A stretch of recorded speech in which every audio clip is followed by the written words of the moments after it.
Tabiola ng kapalaran, laglagan na! Oh my gosh. 8. 8. Let's forecast. Sa pares kontra pares, sino ang grupong malalagay sa alanganin?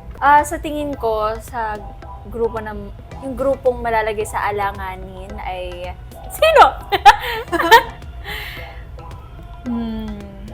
Feeling ko si Angel tsaka si Tao.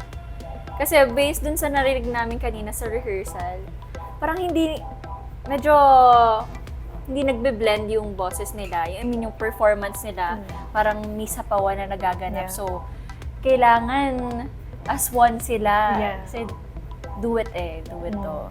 Sa akin siguro, Molly and Alfred. Kasi parang yung pyesa very common. Oh. Pero magaling sila parehas. Pa. Tabiola ng kapalaran, laglagan na! 7. Feeling ko 6 yung sunod.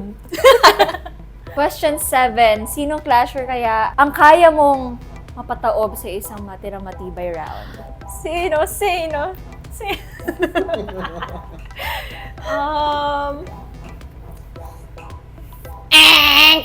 Tagal. Wait lang, Ben. Wala talaga akong isip. Feeling ko si Sandra. Kasi parang yung mga napapakita niya pa lang so far is hindi pa yung ibang side niya. So, wala pa masyadong like iba na nakikita.